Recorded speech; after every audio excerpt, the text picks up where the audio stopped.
అందరికీ నమస్తే। ఈరోజు రెసిపీ వచ్చేసి మిరియాల పులిహోర అండి।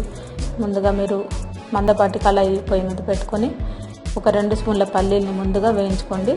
మీరు ఒక ప్లేట్లోకి వేగిన తర్వాత సెపరేట్ తీసి లైట్గా పొట్టు తీసేసి పక్కన పెట్టేసుకోండి। ఇప్పుడు మీరు ఒక 2 స్పూన్లు ఆయిల్ వేసుకోండి। కళాయిలో 1/2 స్పూన్ జీలకర్ర, 1/2 స్పూన్ మినపప్పు, 1/2 స్పూన్ శనగపప్పు పోపులో వేసేసుకోండి। ఇవి కూడా దూరగా ఫ్రై అవ్వనివ్వండి। ఒక 4-5 ఎండుమిర్చి వేసుకోండి। ఇలా వేసిన తర్వాత దీంట్లోనే మీరు కొంచెం ఈ జీడిపప్పులను కూడా ఒక 2-3 స్పూన్లు వేసుకోండి। తినేటప్పుడు చాలా బాగుంటాయి ఈ మిరియాల రైస్లోకి జీడిపప్పులు।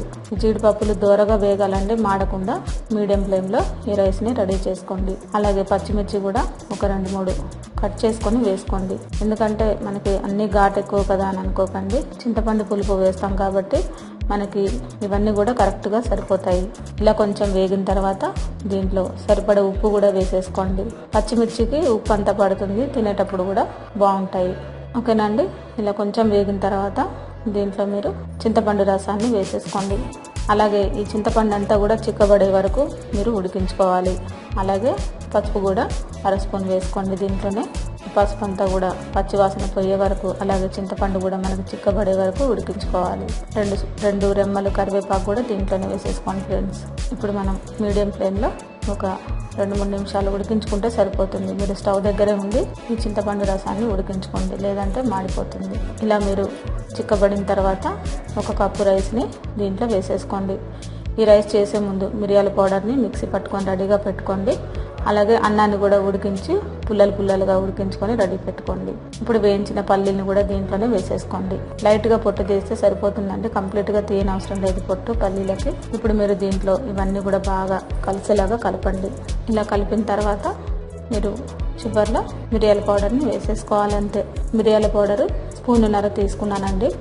మీరు ఒకవేళ ఘాటు ఎక్కువగా ఉంటుంది అని అనిపిస్తే 1 స్పూనే వేసేసుకోండి, ఎందుకంటే మనం మిరియాల పులిహోర కాబట్టి ఆ ఫ్లేవర్ అన్నది మనకి బాగా వస్తుందన్నమాట।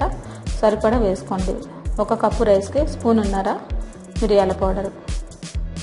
కొంచెం ఘాటు తినే వాళ్ళకి సరిపోతుంది, తినలేని వాళ్ళు కొంచెం తక్కువగా వేసేసుకోండి। పచ్చిమిర్చి అయినా, ఎండుమిర్చి అయినా, మిరియాల పౌడర్ అయినా, ఈ మూడింటిని కొంచెం తక్కువగా వేసుకోండి। ఓకేనా ఫ్రెండ్స్, ఇప్పుడు మనకి ఇది రెడీ అయిపోయింది। ఇంకా ఏమీ వేయనవసరం లేదు। పిల్లలకు కూడా అప్పుడప్పుడు స్కూల్కి లంచ్ బాక్సులోకి, మనకి జాబ్ చేసే వాళ్ళకి లంచ్ బాక్సులో కూడా చాలా బాగుంటుంది।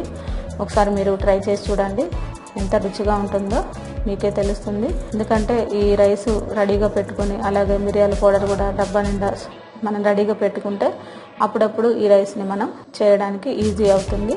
మిరియాలు తింటే కూడా చాలా మంచిదండి। ఓకేనా ఫ్రెండ్స్, మీ అందరికీ నా వీడియో నచ్చినట్లయితే లైక్ చేయండి, షేర్ చేయండి, సబ్స్క్రైబ్ చేయండి। అందరికీ థ్యాంక్ యూ అండి।